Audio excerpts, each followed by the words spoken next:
ቴዲ አፍሮ ወይንም አርቲስት ቴዎድሮስ ካሳሁን ጋዜጣዊ መግለጫ እንዳይሰጥ የተከለከለበት ምክንያት ፒውር ፖለቲካል ምክንያት ነው። ከዛ ውጭ የሆነ ነገር የለም። እነሱን እንነግራችኋለን። እንደውም ከዛም በላይ ከፍ አድርገን እናየዋለን። 3 ምክንያቶች ናቸው ቴዲ አፍሮ እንዲከለከል የሆኑ ብለን እናምናለን። አንደኛው ግለሰባዊ ጉዳይ ነው ብለን እናምናለን። ግለሰባዊ ጉዳይ ነው፣ ነገር ግን ከፖለቲካ ጋር የተያያዘ። ሁለተኛ ከብልጽግና የአመራር ዘይቤ ጋር የተያያዘ። ሶስተኛ ከብልጽግና እንደውም ከመለው ስፔሲፊክ ላለው የተከለከለው በጠቅላይ ሚኒስትሩ ቴዲ አፍሮ ጋዜጣዊ መግለጫ እንዳይሰጥ ክልከላ የታዘዘው በጠቅላይ ሚኒስትሩ። አርትስ ቲቪም የከለከለው ጠቅላይ ሚኒስትሩ ባወረዱት ባስተላለፉት ትዕዛዝ መሰረት ነው። እታች ያለው የደህንነት ሰዎች የጠቅላይ ሚኒስትሩን ትዕዛዝ ተቀብለው ነው ሄደው አርትስ ቲቪ እንዳያስተላልፍ ማስፈራሪያ የሰጡት፣ ማስጠንቀቂያ የሰጡት። ከጠቅላይ ሚኒስትሩ ጋር የተያያዘ ነው። 1 2 እሳቸው ከሚከተሉት የአመራር ዘይቤ ጋር የተያያዘ ነው። 2 3 ከእሳቸው የፖለቲካ ፍላጎት እና ከእሳቸው የፖለቲካ ስጋት ጋር የተያያዘ ነው። እነዚህን ነገሮች እናብራራለን። ከዛም መከልከሉ ደግሞ ምን ያመላክታል፣ ፖለቲካዊ አንድምታውን ነው እኛ የምናየው። ምን ያመላክታል የሚለውን እሱንም እናያለን። ነገር ግን ወደዚህም ብታደርጉት ወደዛም ብታደርጉት ቴዲ አፍሮ ጋዜጣዊ መግለጫ እንዳይሰጥ የተደረገው ከፖለቲካ ፍላጎት ጋር የተያያዘ ነው። ሌላ ከፖለቲካ ውጪ ሆነ ምክንያት ያለው የኛ ጉዳይ ነው ልላችሁ ፈልጌ ነው። በዛ አይነት መረዳዎች ውስጥ ሆናችሁ ተከታተሉ። አንዱ ከጠቅላይ ሚኒስትሩ ፍላጎት ጋር የተያያዘ ነው እንደ ግለሰብ፣ ወይንም ከጠቅላይ ሚኒስትሩ ስሜት ጋር የተያያዘ ነው። ጠቅላይ ሚኒስትሩ ለቴዲ አፍሮ ወይንም ለአርቲስቱ ካላቸው ስሜት ጋር የተያያዘ ነው። ይህም በደንብ እናብራራዋለን። ጠቅላይ ሚኒስትር አብይ አህመድ ከራሳቸው በላይ በህዝብ ዘንድ ቅቡልነት ያለው የሚወደድ ሰው እንዲኖር አይፈልጉም።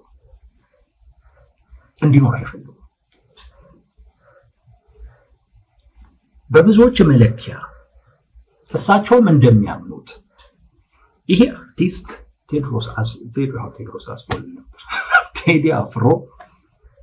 ቴዲ አፍሮ ከእሳቸው በበለጠ አይነት ሁኔታ ተወዳጅነት አለው። ከእሳቸው በበለጠ አይነት ሁኔታ በህብረተሰቡ ዘንድ ቅቡልነት አለው። ይሄን እሳቸውም ያምኑታል። ባይዘዌን የማልጠራጠር። ምናልባት አንዳንዶቻችሁ ይሄ እናንተን ላያሳምናችሁ ይችላል፣ ግን በእርግጠኝነት ነው የምላችሁ ጠቅላይ ሚኒስትሩ ግን ቴዲ አፍሮ ከእሳቸው በላይ እንደሚወደድ፣ ከእሳቸው በላይ ቅቡልነት እንዳለው፣ የህዝብ ተወዳጅነት እንዳለው ወይም ያንን እንዳተረፈ ያምናሉ። ይሄ ጥሩ ስሜት አይሰማቸው። ቴዲ አፍሮ ብቻ አይደለም፣ ማንም ሰው ከእሳቸው በላይ ቢወደድ፣ ከእሳቸው በላይ በህዝብ ዘንድ ቅቡልነት ቢኖረው አይወዱም ጠቅላይ ሚኒስትር አብይ አህመድ። ይሄ እሳቸውን በሚመለከት ካደረግነው ክትትል በደንብ የተረዳ ነው ጉዳይ። ጠቅላይ ሚኒስትሩ በጣም ከፍተኛ የሆነ ጥርጣሬ ያላቸው ናቸው። በጣም ከፍተኛ የሆነ ጥልቅ የሆነ ስጋት እና ፍርሃት ያለባቸው ሰው ናቸው። የፖለቲካ ሳይንቲስቶች ይህንን ጉዳይ ፖለቲካል ፓናሮያ ይሉታል። በጣም ተጠራጣሪ ስትሆን፣ የሆነ ሰው ከአንተ በላይ ሲወደድ፣ የሆነ ሰው በጣም ዝነኛ ሲሆን፣ ቅቡልነት ሲያገኝ መፍራት፣ መስጋት፣ መጠራጠር እና ይሄ ነገር ዝናንም ስልጣንንም መቆጣጠር እንዲፈልጉ ያደርጋቸዋል። ወደ ስልጣን የመጡ አካባቢ ላይ ዝናንም ስልጣኑንም ለመቆጣጠር ያደርጉት የነበረውን እንቅስቃሴ በደንብ አድርጋችሁ እዩት። ጠቅላይ ሚኒስትሩ በየዘርፉ በተለያዩ ሙያዎች ውስጥ አንቱ የሚባሉ ወይም በጣም ስም ያተረፉ ታዋቂ የሚባሉ ሰዎች ጋር ውይይት ያደርጉ ነበር። በጣም ያቀርቡ ነበር።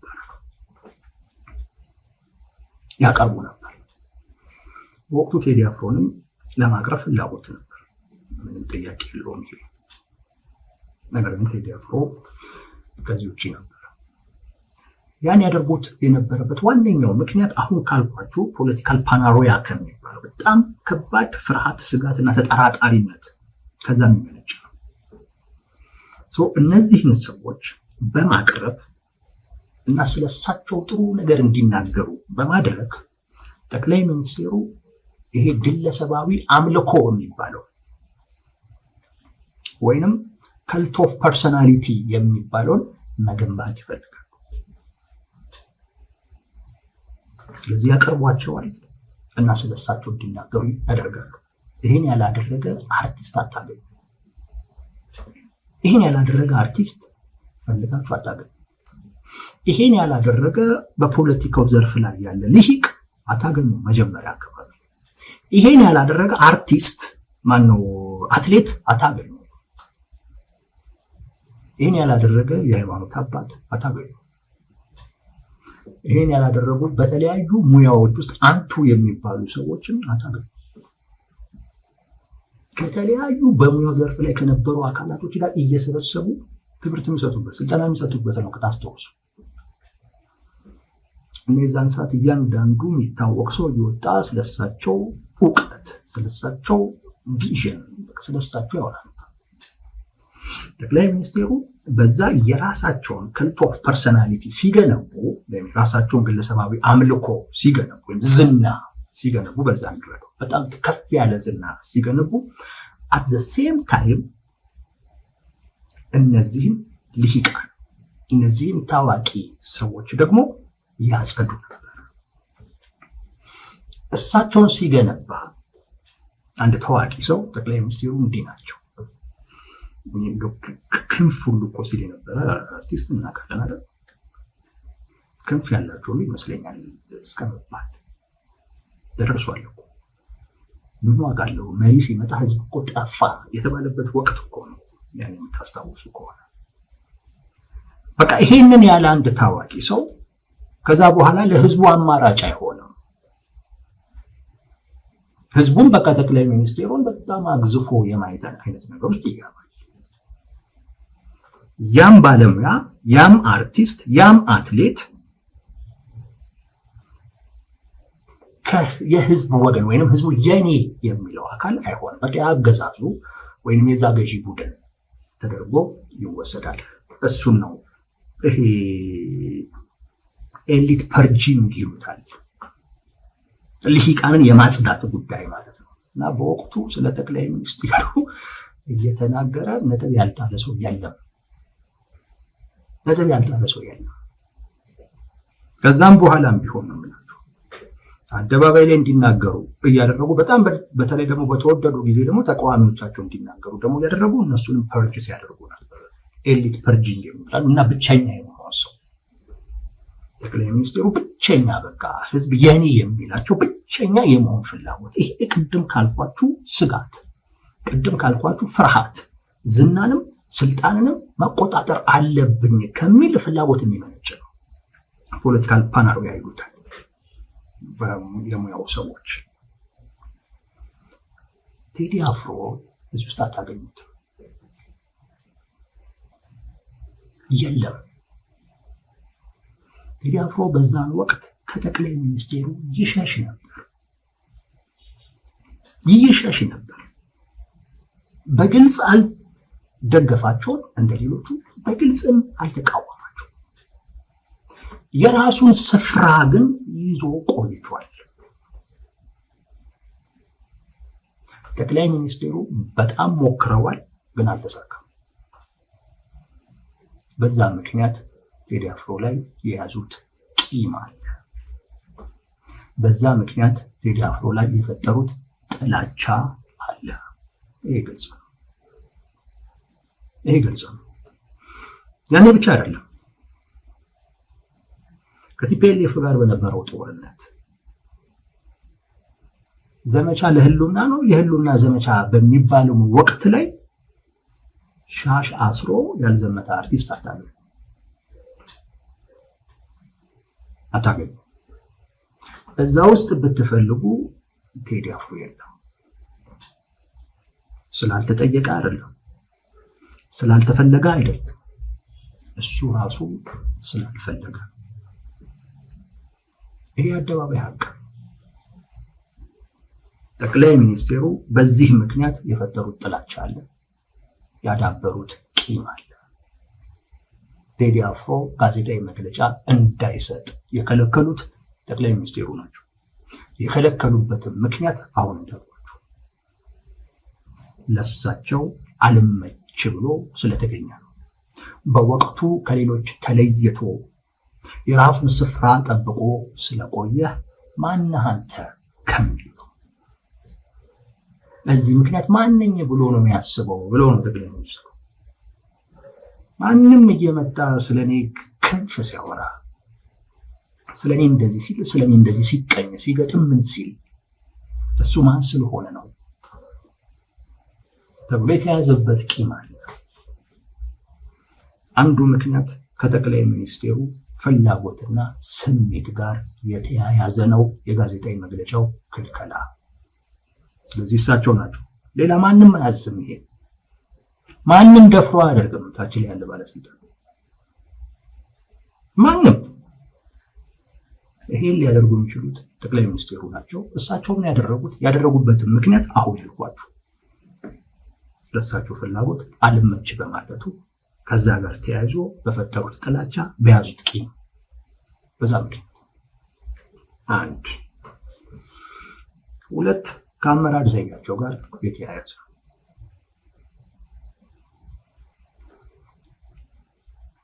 ብልጽግና ጠቅላይ ሚኒስቴሩ የሚመሩት አስተዳደር ባለሙያ አይወድም፣ ሙያተኛ አይወድም። ይሄ በደንብ ብታዩ በደንብ ቢገልጸው ባህሪ ነው።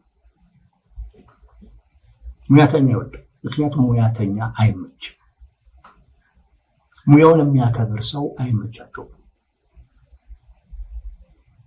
ሙያውን የሚያከብር ሰው ሙያዊ ግዴታውን ነው የሚወጣው።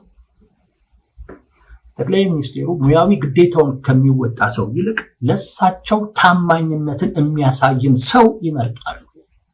ጠቅላይ ሚኒስቴሩ ቅድሚያ ሜሪት ሳይሆን ሎያሊቲ ተአማኝነትን የሚያስቀድሙ ናቸው። አጠገባቸው ያሉ ታዋቂ ሰዎችን በሙሉ ብታዩዋቸው ለጠቅላይ ሚኒስቴሩ ታማኝ ናቸው። አሁን ቴዲ አፍሮ ላይ አንዳንድ አርቲስቶች፣ የኪነ ጥበብ ሰዎች ሲዘምቱ አይቻለሁ። ዘፋኝ የሆኑ ሙዚቃ አቀናባሪ ምናምን የሆኑ ሰዎች በግልጽም ይሁን በዞር ባለ አይነት መልኩ አርቲስቱን ለመሸቆጥ ሲሞክሩ አይተናል። እነዚህ ሰዎች አትፍረዱባቸው፣ ታማኝነታቸውን እያሳዩ ነው። ጠቅላይ ሚኒስቴር ውስጡ ነው የሚፈልጉት፣ ሙያተኛ መሆንን አይደለም። ለሙያው ታማኝ የሆነ ሰውማ፣ ሙያዊ ስነ ምግባሩን የሚጠብቅ ሰውማ ግዴታውን ይወጣል። ግዴታውን የሚወጣው ጠቅላይ ሚኒስቴሩን ኖ በማለትም ከሆነ ያንን ለማለት ይደፍራል። ጠቅላይ ሚኒስቴሩ ውስጡን አይፈልጉም። ከሙያ ይልቅ የእሳቸውን ፍላጎት የምታስፈጽም ለእሳቸው ታማኝ እንድትሆን ነው የሚፈልጉት። ይሄ የብልጽግና ባህሪ ነው። ነገራችን የብልጽግና ባህሪ ነው። ሙርጠል ነው ምናምን ሲባል የነበረው ከዚህ አኳያ አሁን እያንዳንዱ ዘአለ የምትሉት ምሁር፣ ዘአለ የምትሉት ባለሙያ፣ ዘአለ የምትሉት ታዋቂ ሰው ለዛ አይነት ስነ ምግባር ለሙያው ሲገዛ ታዩት።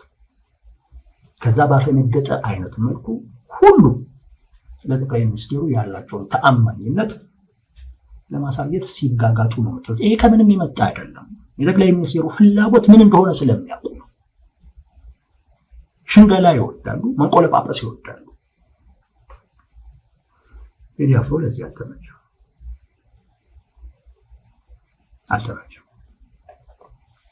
ሙያተኛ ነው። ሙዚቀኛ ነው፣ አርቲስት ነው። አርቲስት ለሙያው ተገዢ ነው የምትሉት የህዝብ ድምጽ ሲሆን ነው። የህዝብ ድምጽ ሲሆን ነው። የህዝቡን ህመም ሲያስተጋባ፣ የህዝቡን ተስፋ ሲያስተጋባ፣ የህዝቡን ፍላጎት ሲያስተጋባ ሲገልጽ ነው። በግጥም በዜማ ቴዲ አፍሮን ካያችሁት የአይነት ሰው ነው። ድሮም ዛሬ ልትወደው ትችላለህ፣ ላትወደው ትችላለህ፣ ልታደንቀው ትችላለህ፣ ላታደንቀው ትችላለህ። ግን በእርግጠኝነት ይህን አትክድም። ቴዲ አፍሮ ለገዢዎች ሲያጎበድድ አታውቀውም። ለነሱ ሲያዜም፣ ለነሱ ሲዘምር አታውቀውም። ስለ ድሮ መሪዎች ያነሳል። ሰው ትውስታውን ይፈልጋል። አሁን ላይ ያለውን የህዝቡን ችግር ይገልጻል። ተስፋውን ይገልጻል። አሁን ለምሳሌ ኢትዮጵያ አንድነት ዳላክ ላይ ነው ቤቴ ምናምን የህዝቡ ተስፋ ነው። ሌላ እኮ አይደለም። የህዝቡን ፍላጎት ይከተላል። ያንን ነው ሲገልጽ የምታየው በግጥሙ በዜማው። ባለሙያ ነው። ገዢዎች ጋር የማይመች ነገር ካለ እሱን ይናገራል። ህዝቡ እንዲነገርለት በሚፈልገው ልክ ይናገረዋል። ህዝቡ ህመሙ እንዲገለጽለት በፈለገው ልክ ይገልጽለታል ወይ ይሞክራል። ሰውም ሳቲስፋይድ ነው። በቃ ይገልጽልኛል ብሎ ያምነዋል። ምክንያቱም አርጎት ስለሚያውቅ። ጠቅላይ ሚኒስትሩ ባለሙያ አይወዱም። ምክንያቱም ባለሙያ ከእውነታው ጋር የሚቆም ነው። ወገንተኝነቱ ለገዢዎች ሳይሆን ለእውነታ ነው። አሰላለፉም ከገዢዎች ጋር ሳይሆን ከህዝብ ጋር ነው። ሁሌም ድምፅ የሚሆነው ለህዝብ ነው። የህዝብን ችግር ነው የሚያጋባው። የህዝብን ተስፋ ነው የሚገልጸው። የህዝቡን ፍላጎት ነው የሚገልጸው። ህመሙን ነው የሚጋራው የሚገልጽለት። አርቲስት ማለት ያ ነው። አንድ ሙዚቀኛ ከአዝማሪ የሚለየው በዚህ ነው። አዝማሪ ለሸለመው ሁሉ ማሲንቆ የሚገዘግዝ ነው። ግጥም ያወርዳል፣ ምን ይላል? ለሸለመው እሱን ያሞግሳል። በቃ ሽልማት ለሸለመው። ሙዚቀኛ ግን የህዝቡን ስሜት ነው ያስተጋባው። ባለሙያ ስትሆን እንደዛ ነው። ቴዲ አፍሮ ባለሙያ ሙያተኛ ነው። ጠቅላይ ሚኒስትሩ የማይወዱት ለዛ ነው። ሙያተኛ ገዢዎችን እምቢ የሚልበት ወቅት አለ። ለህዝብ አይጠቅምም ብሎ ሲያስብ፣ ሙያዊ ስነ ምግባሪ አይፈቅድም ብሎ ሲያስብ ኖ ይላል። ጠቅላይ ሚኒስትር አብይ አህመድ እንዲህ የሚላቸውን ሰው አይወዱም። ይሄ ባህሪያቸው ነው። ይሄ ባህሪ በብዙ መንገድ የተገለጠ ባህሪያቸው ነው። ቴዲ አፍሮ ጋዜጣዊ መግለጫ የተከለከሉ አንዱ በዚህ ምክንያት። ሶስተኛው ከጠቅላይ ሚኒስትሩ የፖለቲካ ፍላጎት እና ከጠቅላይ ሚኒስትሩ የፖለቲካ ስጋት ጋር የተያያዘ ነው። ቴዲ አፍሮ ፖለቲከኛም ባይሆን ነገር ግን ከአንድ የፖለቲካ ማህበረሰብ ጋር ተያይዞ ይታያል። ሙዚቃዎቹ የድሮውን በተለይ የአጼዎቹን ስርዓት ስለሚያወደስ በሙዚቃዎች ውስጥ የሚይዛቸው ነገሮች፣ የሚጠቀማቸው ምልክቶች፣ ለምሳሌ ልሙጡን ባንዲራ አሁንም ላይ ኢቶሪካ የሚለው ላይ ቶ የምትለው ነገር፣ እነዛ ነገሮች የሆነን የፖለቲካ ማህበረሰብ ይወክላሉ። በኢትዮጵያ ፖለቲካ ውስጥ አህዳዊ የሚባለውን የፖለቲካ ማህበረሰብ ይወክላል። እንደውም ብሔርተኞች ደግሞ ከአማራ ጋር አያይዘው ያዩታል። ሃይማኖተኞች ደግሞ ከኦርቶዶክስ ጋር አያይዘው ያዩታል። ምክንያቱም አሁን የነገርኳችሁ ነገሮች ከነዚህ በፖለቲካ መነጽር አሁን ከገለጽኳቸው ማንነቶች ጋር ወይም እነዛን ማንነቶች የሚወክሉ ናቸው። ልሙጡን ባንዲራ የሚይዘው አማራ ነው የሚመስለው። ብሔርተኛ እንደዛ ነው የሚያስበው። እና የሆነ ኦሮሞ ይዞት ካየ በጣም ነው የሚደንቅ። አንድ የሆነ ትግራዋይ ይዞት ካየ በጣም ነው የሚደንቅ። በጣም ቶ የሚለው በአብዛኛው ኦርቶዶክስ ሃይማኖት ጋር የተያያዘ ነው። እነዚህ አካላቶች አህዳዊ ተብለው ይጠራሉ። ቴዲ አፍሮ በሙዚቆቹ፣ በግጥሞቹ፣ በዜማዎቹ የሚገልጻቸው ነገሮች፣ የሚጠቀማቸው ምልክቶች ምናምን ነገር የሆነ የፖለቲካ ማህበረሰብን የሚወክሉ ተደርገው ስለሚታዩ የዛ የፖለቲካ ማህበረሰብ አባል ተደርጎ ይቆጠራል። አሁን ደግሞ ጠቅላይ ሚኒስትሩ ከዛ የፖለቲካ ማህበረሰብ ጋር ጸበኛ ናቸው። መጀመሪያ ላይ ስልጣናቸውን ለማጠናከር ተቀናቃኛቸውን ለማዳከም ይሄ አህዳዊ የሚባለው አካል ጠቅሟቸዋል በደንብ። ቴዲ አፍሮም ይሄንን አህዳዊ የሚባል ኃይል ለእሳቸው ፍላጎትና ፈቃድ እንዲያስገዛ ተጠይቆ እምቢ ያለ ሰው ነው። ቂም የተያዘበትም አንድ በዛ ነው። ምክንያቱም ያ አህዳዊ የሚባለው የፖለቲካ ማህበረሰብ ይወደዋል። እንደ ንጉስም ነው የሚያዩት አንዳንዶቹ፣ ንጉስም ይሉታል። በዛ ደረጃ ነው የሚያዩት። ጠይቀውት እምቢ ብሏል። ግን በወቅቱ ግን ተጠቅመውበታል። አህዳዊ የሚባለውን የፖለቲካ ማህበረሰቡን ማለት ነው። ቴዲ አፍሮን ሳይሆን ያን የፖለቲካ ማህበረሰብ በተለይ ቲፒኤልኤፍን ሽባ አድርጎ ለማስቀመጥ ተጠቅመውበታል። ያን ከተጠቀሙበት በኋላ ግን ከዚህ ኃይል ጋር አሁን ጸበኛ ናቸው። ከቲፒኤልኤፍ ጋር ጦርነት ውስጥ የማይገቡበት አንዱ ምክንያት ከዚህ ጋር የተያያዘ ነው። ሁለቱም ይሄ አህዳዊ የሚባለውን ኃይል በሚመለከት የሚያዩት በተመሳሳይ መንገድ ነው። ቲፒኤልኤፍም ብልጽግና የሁለቱ ጸብ ሁለቱን ያዳክማል። አህዳዊ የሚባለውን ኃይልን ሊጠቅሙ ይችላል። የሱ ጦርነት ስላልሆነ ዝም ብሎ ማየት የሚችልበት እድል አለው እና አንዱ ከቲፒኤልኤፍ ጋር ጦርነት ውስጥ የሚያገቡበት አንዱ ምክንያት ከዚህ ጋር የተያያዘ ነው። ወደ መንገድ ልንገራችሁ።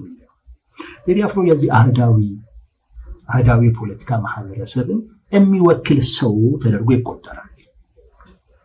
አሁን ይሄ ሰው ሙዚቃ ሊያወጣ ነው። ስለዚህ የሚያወጣቸው ሙዚቃዎች ዞሮ ዞሮ ይሄ አህዳዊ የተባለውን አካል ትንሽ መፋዘዝ ውስጥ ነው ያለው። መነቃቃት ይፈልጋል። አሁን ላይ ትንሽ የሚያንቀሳቅሰው ነገር ይፈልጋል። ቴዲ አፍሮ ሙዚቃ ደግሞ ይሄንን አካል በቃ ምንም ይስፈን ምንም ቴዲ አፍሮ አካል ይንቀሳቀሳል፣ ይወዛወዛል፣ የሚታወቅ ነው፣ ይነቃቃል እያልኳቸው። ቴዲ አፍሮ ምንም ቢዘፍን በቃ ለኔ ነው ብሎ ነው የሚቆጥረው። ይሄንን አካል ሊያነቃንቅ ነው። ጠቅላይ ሚኒስትሩ ደግሞ አሁን ይሄ አካል እንዲንቀሳቀስ አይፈልጉም። አሁን ባለው መፋዘዝ ውስጥ እንዲቆይ ነው የሚፈልጉት፣ በአብዛኛው አዲስ አበባ ላይ ማለት ነው። ይሄ ኃይል አሁን የቀረው አዲስ አበባ ላይ ነው። በፊት ላይ ሰፊ መሰረት ነበረው። አማራ ክልል ላይ ነበረው፣ ደቡብ ላይ ነበረው፣ በጣም ሰፊ መሰረት ነበረው። እንደው በክልል ደረጃ እንኳን እንከፋፈል ብንል ኦሮሚያን ሙሉ ለኦነግ ብንሰጠው፣ ትግራይን ሙሉ ለቲፒኤልኤፍ ብንሰጠው፣ አማራ ክልል ላይ፣ ደቡብ ክልል ላይ ምናምን አለው፣ ወደ አፋር ላይ በደንብ ሰፊ መሰረት አለው።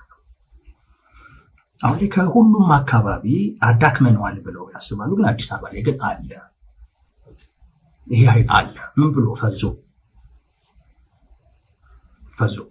ግን ጠቅላይ ሚኒስትሩ እርግጠኛ ናቸው የቴዲ አፍሮ ሙዚቃ ይሄን አካል ያንቀሳቅሰዋል።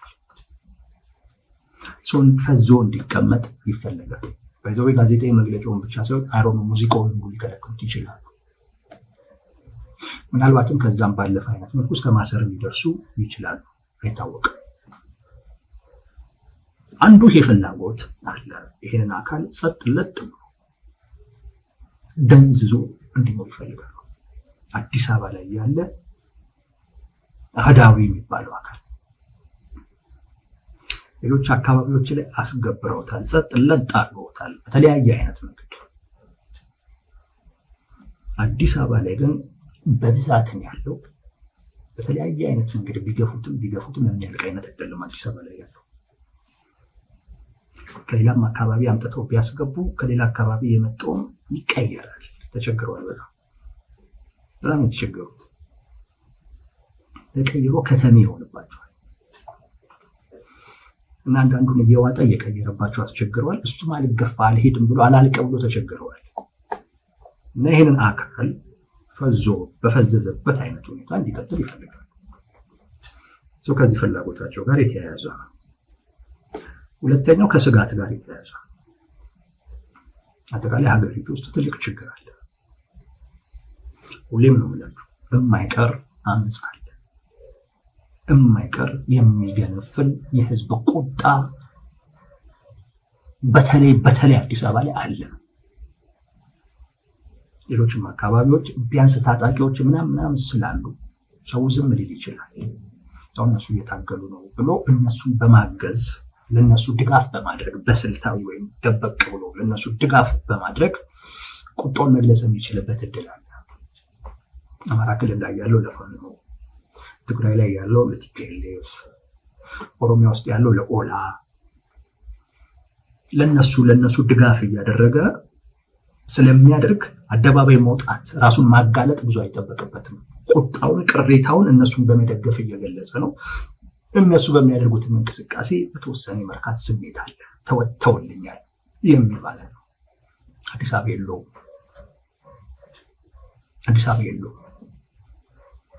በደሉንም ቂሙንም መገፋቱን ሁሉ ዋጥ አርጎ ከመያዝ ውጭ አማራጭ የለውም። እና በተለይ አዲስ አበባ ላይ ያልኳችሁ እንጂ አጠቃላይ አመፅ የሚቀር ነገር አይደለም። የቴዲ አፍሮ ሙዚቃ ይሄ ዋጥ ያደረገውን ብሶቱን ህዝቡ እንዲወጣ የሚያደርግ ነው። በቃ ይቀሰቅሰዋል፣ ቅድም ያነቃቋል፣ እንዳልኳቸው አደባባይ ሊወጣ ይችላል፣ ሊያደፋፍረው ይችላል፣ ስሜቱን በዛ ሊገልጽ ይችላል፣ ተቃውሞውን በዛ ሊገልጽ ይችላል። ሙዚቃዎቹን በተለያየ አይነት መንገድ በመክፈት ለብልጽግና ያለውን ቅሬታና ተቃውሞ ማሳያ ሲምቦል አድርጎ ይጠቀመዋል። ሲምቦል አድርጎ አሁን ብልጽግና አዲስ አበባ ላይ ትልቅ ድጋፍ አለኝ የሚልህ ሰዎች ስለ ኮሪደር ልማት ምናምን እንዲወሩ በማድረግ ነው። አሁን የአዲስ አበባ ሰው ቅሬታውን መግለጽ የሚችልበትን ተቃውሞን መግለጽ የሚችልበትን ሲምቦል ሊያገኝ ነው። አንድ ነጠላ ዜማ ልትሆን ትችላለች የቴዲ አፍሮ፣ አንድ ስንኝ ልትሆን ትችላለች።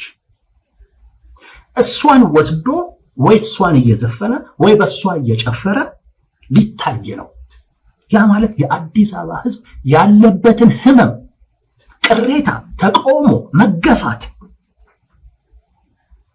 በተጨባጭ ሊያሳይ የሚችልበት አደባባይ መውጣት እኮ አይጠበቅበትም፣ ማመፅ እኮ አይጠበቅበትም።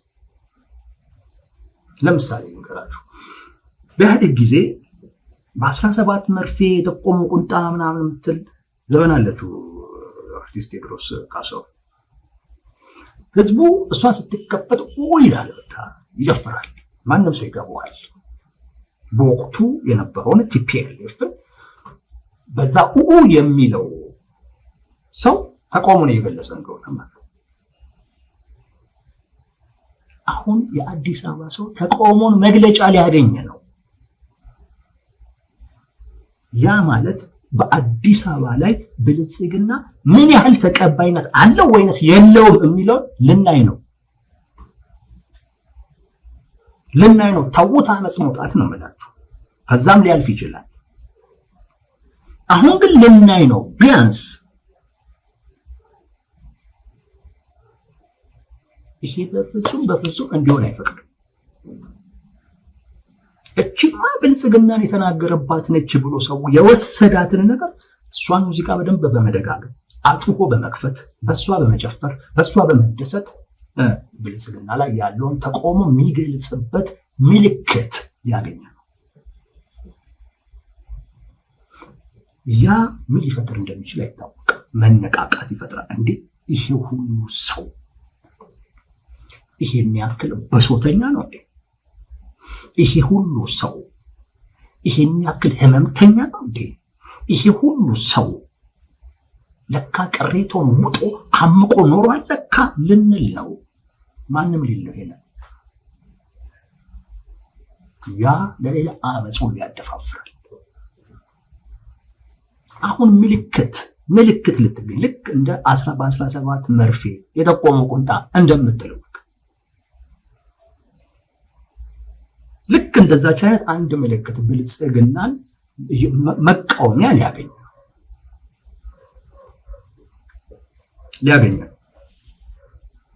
እና እሷን ወይ እየከፈተ ወይ እሷን መንገድ ላይ እየዘፈነ ወይ እሷን በየሶሻል ሚዲያው እየጻፈም ሊሆን ይችላል። ብቻ የሆነ ነገር ሊያንጸባርቅ ተቃውሞውን ሊያሳይ ነው። ያ መለኪያ ነው።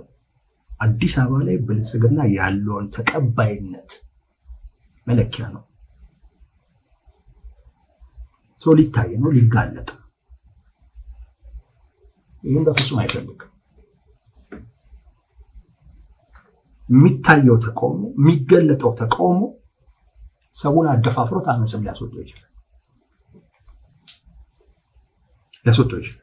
ስለዚህ ምን አደረገ? ከለከለ ጋዜጠኞች። ምናልባት ሙዚቃውን ሊከለክል ይችላል፣ አናውቅም። ምናልባት አርቲስቱንም ሊያስሩት ይችላል፣ አናውቅም።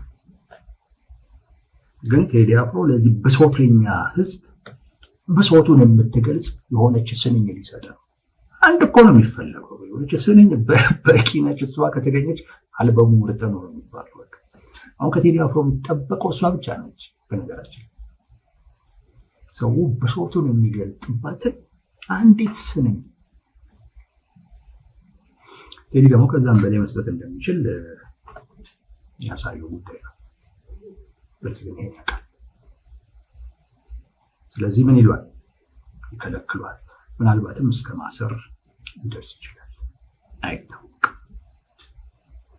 ብልጽግና ቅድም እንዳልኳችሁ ምን አይነት ሰው ነው አልኳችሁ? ማነው? ምን አይነት አገዛዝ ነው ወይም ምን አይነት ቡድን ነው? ጠቅላይ ሚኒስቴሩ የሚመሩት ነው። በቃ ብልጽግና እሱን ባህሪ ወረሰ ነው። የጠቅላይ ሚኒስቴሩ ባህሪ ነው። ሀገራችን ላይ ውስጥ ምንም የተቀላቀለ ሌላ ባህሪ የለም። ብልጽግና ውስጥ ያለው ባህሪ ያሳቸው ነው። እዛ ውስጥ የእሳቸው ባህሪ ነው ያለው። እዛ የገባ በሙሉ ለዛ ባህሪ ተገዝቶ መኖር ነው። ሌላ ምንም ዕጣ ፈንታ የለውም።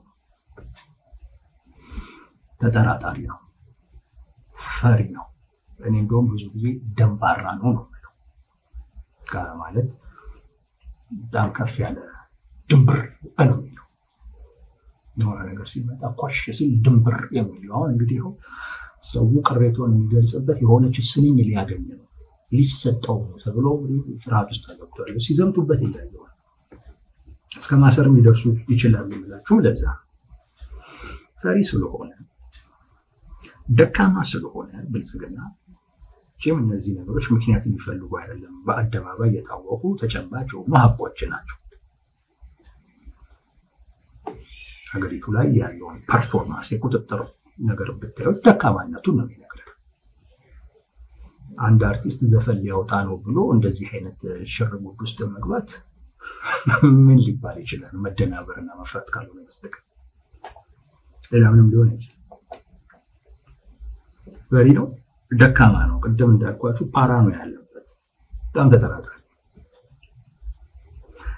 ስለዚህ በህዝብ ውስጥ ሊመጣ የሚችልበትን አመፅ ወይንም አመፅ ሊጠራ የሚችልን ነገር በሙሉ በማፈን ነው ማስቀረት የሚፈልገው። በማፈን አመፅን የምታስቀርበት መንገድ ማፈን ብቻ አይደለም፣ ሌሎች አማራጮች ማባበል፣ ኮኦፕቴሽን ይሉታል። ማባበል ለምሳሌ የህዝቡን ችግር ሊቀርፉ የሚችሉ ለውጦችን ማድረግ፣ ሰውን ሰብስበ ማነጋገር፣ የደሞዝ ጭማሪ ሊሆን ይችላል። አንዳንድ የሰውን ህይወት ሊያሻሽሉ የሚችሉ ኢኮኖሚያዊ ነገሮችን ቃል መግባት ሊሆን ይችላል። ህጎችን ማሻሻል ሊሆን ይችላል። ብቻ ህዝቡ ሊያመጽ የሚችልበትን ነገር ሊቀርፍ እንደሚችል መንግስት በዛ ደረጃ ለመቀየር ዝግጁ መሆኑን ማሳየት ሊሆን ይችላል። ይሄ እንደማባበል ነው። ብልጽግና ይሄንን መንገድ አይመርጥም። ለምን? ይሄንን አንደኛ የትንሽ ጠንከር ያለ መሪ ይፈልጋል። ግን ሁለተኛና ዋነኛው ግን ይሄን ቢያደርግ ደካማ ነው እባላለሁ፣ ይሄን ባደርግ ፈሪ ነው እባላለሁ። ያ ደግሞ ማለት ተቃዋሚዎች የሚሉኝን ነገር ሆኜ መገኘት ነው። በትክክልም ፈሪ ነው ልባል ነው፣ በትክክልም ደካማ ልባል ነው። ስለዚህ ምን ይፈልጋል? ፈሪ ነው፣ ደካማ ነው። ነገር ግን ያንን ደግሞ መሸፈንና መደበቅ ይፈልጋል። ጠንካራ መስሎ ደፋር መስሎ መታየት ይፈልጋል። እንደዛ እንዲታይ የሚያደርግለት ምኑ ነው? ማፈን ነው። ሪፕሬሽን መጨቆን ማለት ነው። መጨቆን በተለያየ አይነት መንገድ ይሁን ቴዲ አፍሮ ጋዜጣዊ መግለጫ እንዳይሰጥ ተከለከለ። ይሄ አፈና ነው። ይሄ ጭቆና ነው። መዝፈን መብቱ ነው። ጋዜጣዊ መግለጫ መስጠት መብቱ ነው። የፈለገውንስ ቢዘፍን መብት እኮ ነው። ብልጽግና ምንድን ነው የሚያደርገው? ይህንን መብት ከማክበር ይልቅ ቴዲ አፍሮ በሚዘፍናቸው ዘፈኖች ሊመጣ የሚችለውን ነገር ሊያስቀር የሚችል ለውጦችን ከማድረግ ይልቅ ቴዲ አፍሮ ማፈን ነው የሚፈልገው። ማፈን ነው የሚፈልገው። በዛ ምን ሆኖ እታያለሁ ብሎ ነው ጠንካራ እንደሆነ። በዛ ምን ተደርጎ እታያለሁ ብሎ ነው ደፋር እንደሆነ ደርግጌ እታያለሁ። ለዛ ነው አሁን ጸረ ሰላም ምናምን እየተባለ ከውጭ ኃይሎች ጋር ምናምን አይነት አጀንዳዎች እየተፈጠሩ ሰሞኑንም በደንብ ይፈጠራል። ታያላችሁ፣ ያገናኙታል።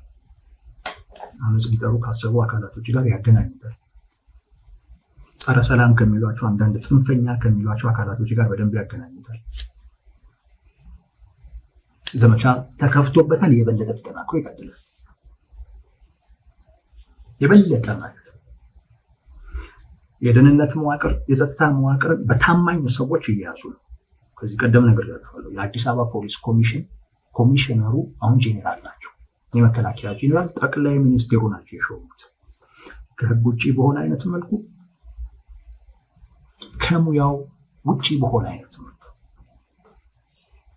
ህብረተሰቡን እንደ ጠላት ሊያይ የሚችል የመከላከያ ጄኔራል ነው የአዲስ አበባ ፖሊስ ኮሚሽነር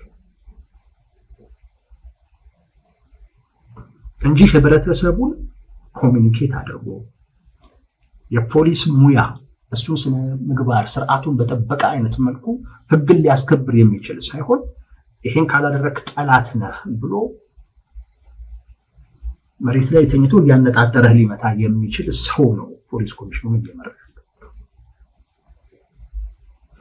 አስቀድሞ እስሮች ሊኖሩ ይችላሉ። አስቸኳይ ጊዜ አዋጅም ሊታወጅ ይችላል በሂደት። መንግስት እየሰጋው ያለ እየፈራው ያለ ብቻ ግን ሊያስቀረው ግን የሚችል የህዝብ ብሶት የመጣ የቴዲ አፍሮ ጋዜጣዊ መግለጫ እንዲቀር የተፈለገው ከዛ ጋር በተያያዘ ሙዚቃውን ማስቀረት የሚችሉበት እድል ካለ እሱን ይሞክራሉ። ከተለቀቀ ያ እድል ስለሌላቸው ነው ማለት ነው። ከነሱ ቁጥጥር ከነሱ አቅም በላይ ስለሆነ ነው ማለት ነው እንጂ በተቻላቸው መጠን ቢለቁት ይመርጣሉ። ተንኮለኛ አካሄዶችን ይሄዳሉ።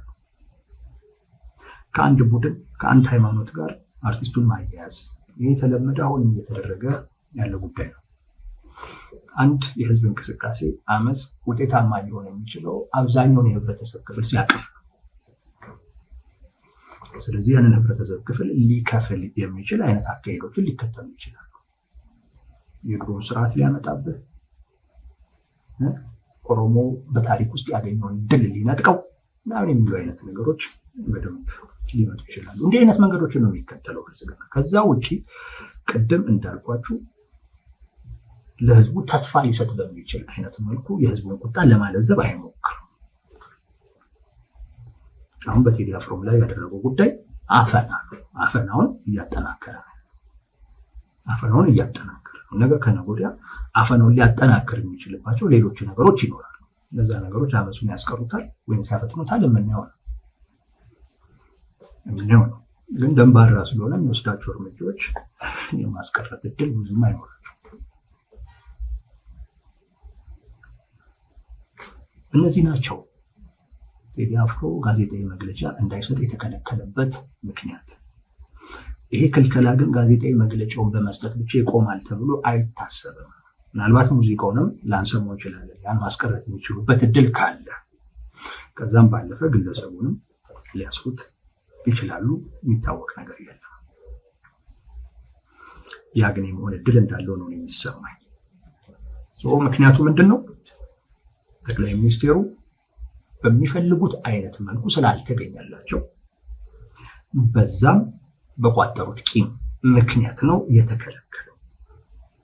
አንድ ሁለት ባለሙያ በመሆኑና ለእሳቸው የአስተዳደር ዘይቤ ባለመመቸቱ ምክንያት አሰላለፉም ምኑም ከህዝቡ ጋር በመሆኑ ምክንያት። ሶስት አሁን ካላቸው የፖለቲካ ፍላጎትና ከፊት ለፊታችን ይመጣል ብለው ከሚያስቡት የፖለቲካ ስጋት ጋር የተያያዘ ነው። ለምን ከለከሉት? በእነዚህ ሶስት ምክንያቶች። ማን የከለከለው? ጠቅላይ ሚኒስትር ዶክተር አብይ አህመድ ናቸው። እሳቸው በሰጡት ትዕዛዝ፣ እሳቸው ሄደው አይደለም፣ እሳቸው በሰጡት ትዕዛዝ ነው የተከለከለው። ይህን ክልከላ ተከትሎ በህዝቡ ውስጥ የተፈጠረው ስሜት በብልጽግና ዘንድ የሚፈለግ አይነት ስሜት አይደለም። እንደውም ብዙዎች ሐሙስን የበለጠ እንዲጠብቁት እየሆኑ ነው ያሉት። እኛ እንዳየነው ማለት ነው። እኛ እንዳየነው ብዙዎች ሐሙስን በጣም እየጠበቁት ነው ያሉት። የሚታወቁ ከሶሻል ሚዲያ ላይ እንዳለ እየተንቀሳቀስ ያለው ሐሙስ ዘገየ ያለ ነው። በጣም ከባድ ትልቅ የሆነ ጥበቃ ነው እየተፈጠረ ያለው። አይሮ ነው ቴድሮስ ካሳሁን ቴድሮስ አስፎለን ልላለውና ቴድሮስ ካሳሁን በዛ ልክ ዴሊቨር ያደርገዋል ወይ አላውቅም። ብቻ ግን ሰው የሚፈልገውን አግኝቷል። አሁን ላይ የሚፈልገውን አግኝቷል። ሰዎች ሙዚቃው በዛ አይነት መልኩ ሰውን ያስደስት። አሁን ሰው ያንን አይፈልግም። ድሮም የፈለገው ብልጽግና ሲፈራ ሲደናበር ማየት ነው። በቃ የፈለገው ይሄን ነው። በነገራችን ላይ የፈለገው አንዲት ስንኝ ነች እንዳልኳችሁ። በቃ እሷን ይዞ ተቃውሞውን መግለጽ ነው የፈለገው። ልክ እንደ 17 መርፌ አይነት ነገር እሷን ፈልጎ ያገኛል። ብልጽግና ላይ ያለውን ብሶት፣ ቅሬታ፣ ተቃውሞ ለሚገልጽባት ምልክት ትሆናለች ማለት ነው። ምልክት ትሆናለች። ያኔ ታስታውሱ ከሆነ ሰልፍም ሲወጣ ምንም ሲባል በ17 መርፌ ምናምን ይባል ነበር። ያው ስልጣንም ላይ ያለው አካል እኔን ነው ብሎ ይገባዋል። ያውቃል ደግሞ ግልጽም ነው። ዛትማቹ ስብስብም አይደለም። ሰው እዛ ስልጣን ላይ ያለውን አካል እንደሆነ በደንብ ጠንቅቆ ያውቃል። የተቃውሞ መግለጫ ምልክት ሆናለች። አሁን የሚፈልገው እሱ ነው። ከዛ ውጭም እንዳልኳችሁ ብልጽግና ሲፈራ ሲደናበር ማየት ነው። እሱንም አግኝቷል። አሁን ላይ ሲፈራ ሲደናበር አግኝቷል። በጣም ከባድ የሆነ መነቃቃት ውስጥ ነው አሁን ሰው ያለው። ብልጽግና የሚፈልገውን አይነት ውጤት በመከልከሉ ምክንያት አላገኘም። እንደውም አንዳንድ ሰዎች ኢቭን አድናቂዎቹ ያልሆኑ ምናልባትም የማይወዱት ሰዎች ከሰብአዊነት በመነሳት ነው መብቱ አይደለም እንዴ? ለምን ይገፋል? አንወደውም፣ የኛም ነው ብለን አናስብም። ነገር ግን መብቱ አይደለም ለምን እንዲደረጋል ሲሉ ያሏቸውም ሰዎች አሉ። እና መንግስት በሚፈልገው አይነት መልኩ አላገኘም። የመንግስት ክልከላና እሱን ተከትሎ በህዝቡ ውስጥ የተፈጠረው ጥበቃ በህዝቡና በመንግስት መካከል ስላለው ግንኙነት፣ ፖለቲካዊ ግንኙነት በደንብ ይነግረናል። ዋናውም ጉዳይ ይሄ ነው። በደንብ ይነግረናል። ህዝቡ ብልጽግና የወደደውን ይጠላል፣ ብልጽግና የጠላው ይወዳል። ህዝብና መንግስት በተቃራኒ ነው የቆሙት። ይሄን በደንብ ያሳያል። በደንብ ነው ያሳያል።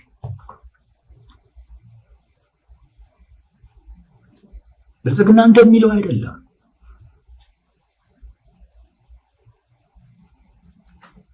ህዝቡ ለብልጽግና ጀርባውን መስጠቱን ያሳያል። ብዙ ጊዜ መንግስት የወደደውን ህዝብ ከጠላ፣ መንግስት የጠላውን ህዝብ ከወደደ በቃ ህዝብና መንግስት ተነጣጥለዋል። ይህን በደንብ ይነግራል። በስልጣን ላይ ያለውን ቡድን ህዝቡ የኔ ነው ብሎ አያስብም። ስለኔ የሚሰራል ብሎ አያስብም።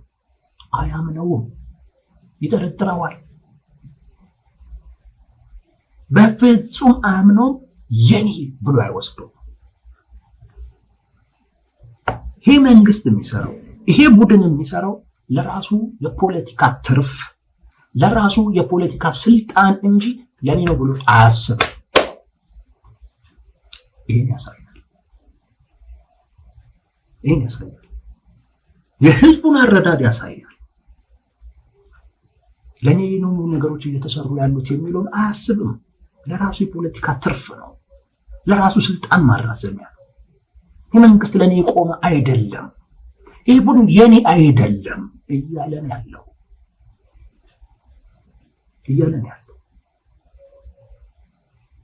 አይታችሁ ከሆነ አሁን እንደው ቴዲ አፍሮ እንደምሳሌ እንውሰደው። በእርግጥ ህዝቡ ቴዲ አፍሮን ለመውደድ መንግስት እስኪጠላው ድረስ አይጠብቅም። በስራዎቹም ይወዱታል። ብዙ ወዳጆች አሉት። አንዳንዶቹ እስከ ማምለክም ነው የሚደርሱት። በነገራችን ላይ በዛ ደረጃ የሚወዱት ሃርድ ኮር ደጋፊዎች እንዳሉት አውቃለሁ። ግን አይታችሁ ከሆነ ብልጽግና ሲፈራ ሲደናበር ደስ ይለዋል። ለምን? ህዝብና ብልጽግና ለየቅል ናቸው።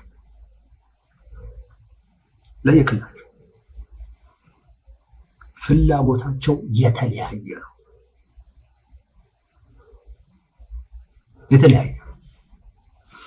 የመንግስት ፍላጎት የራሱን ስልጣን ማራዘም ነው ብሏል ህዝቡ። ለእኔ ፍላጎት ቅድሚያ አይሰጥም እያለ ነው። በነገራችን ላይ ብልጽግና ጆሮ ካለው ይሄ በጣም በጣም የሚሰማ ድምፅ ነው። የሶሻል ሚዲያውን ሳየው ዛሬ የሰማሁት ድምፅ ይሄ ነው።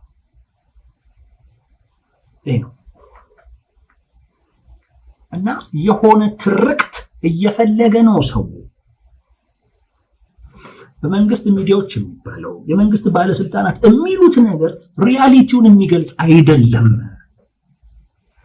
ህመሜን፣ ብሶቴን፣ ችግሬን የሚገልጽልኝ የሆነ ነገር እፈልጋለሁ እያለ ነው። ያ ማለት የመንግስት ትርክት እውነታው ላይ የለም ማለት ነው።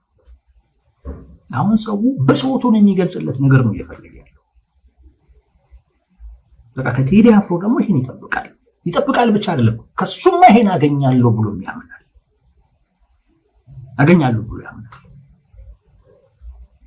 አሁን ደግሞ መንግስት ደግሞ እንትን ሲለው የበለጠ እንደሚያገኝ እርግጠኛ ሆኗል። ይሄ ህዝቡ ያለበትን የብሶት ደረጃ የህመም ደረጃ እውነቴን ነው ያሳያል። እና ተቃውሞውን የሚገልጽበት መንገድ እንዴት እንዳጣ ይሄ ህዝብ እንዴት እየፈለገ እንደሆነ እንዴት እየተጠማ እንደሆነ ይህን መንግስት የሚያናድድበት ተቃውሞን የሚገልጽበት የሚተነፍስበት የሆነች ስንኝ የፈለገ ነው። ያ ማለት ብልጽግና በየሚዲያው የሚያስወራው ትርክት ውሸት ነው ማለት ነው። ህዝቡ ደስተኛ አይደለም። ደስተኛ የሆነ ህዝብ የኔን ስሜት ህመሜን ይገልጽልኛል ብሎ የሚያስበውን ሰው እስኪ ተነፍስ አይጠብቅም። ከዛ ውጭም ደግሞ ያ አካል ተከለከለ ግድም አይሰጠው። ግን የህዝቡን ችግር በደንብ አድርጎ ያለበትን ሁኔታ በደንብ የሚያሳይ ነውና ይሄ በህዝብና በመንግስት መካከል ያለው ልዩነት በጣም እየሰፋ መሆኑን የሚያሳይ ነው። የቴዲ አፍሮ ሙዚቃ ሳይለቀቅ በፊት የሚጠበቅበትን አይነት ውጤት አምጥቷል ማለት ይቻላል። በፖለቲካው ቋንቋ አንዳንዶች ለሙያው ፍቅር ያላቸው ሰዎች ሙዚቃዎቹን፣ ግጥሞቹን ምናምን መስማት ሊፈልግ ይችላል። ግን ተቃዋሚው ኃይል ግን በበቂ ሁኔታ የአዲስ አበባ ሰው በተለይ ምን አይነት ብሶት ውስጥ እንዳለ ተቃውሞን በምን አይነት መልኩ ለመግለጽ እንደተቸገረ የተረዳበት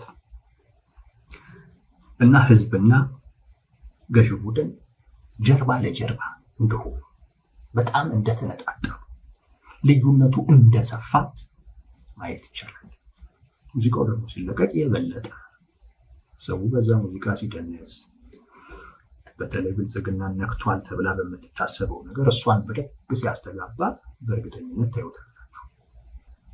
ያ ማለት ምን ያህል የአዲስ አበባ ሰው ብሶት ውስጥ እንዳለ ያሳያል ማለት ነው። ሲምቦል ነው እየፈለገ ያለው። ብልጽግናም ያቺን እንዳያገኝ ነው ጥረቱ። ይሳካለታል ይሳካለትም የምናየው ጉዳይ ይሆናል። የቴዲ አፍሮ ጋዜጣዊ መግለጫ ግን የተከለከለው በጠቅላይ ሚኒስትሩ ነው።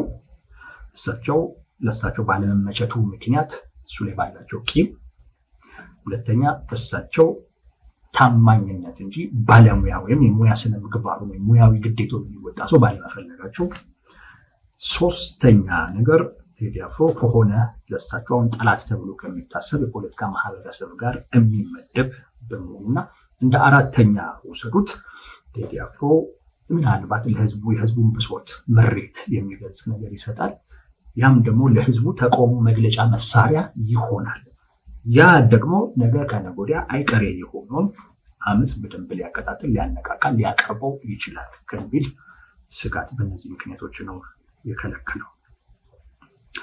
ከመከልከሉ ጋር በተያያዘ በህብረተሰብ ውስጥ ዘንድ የተፈጠረው ጥበቃ እና ለቴዲ አፍሮ ያሳየው ውግንና በመንግስትና በብልጽግና መካከል ያለው ልዩነት በጣም ሰፊ መሆኑን የሚያመላክት ነው። ማጠቃለያችን ነው የሆነ ወዳጆች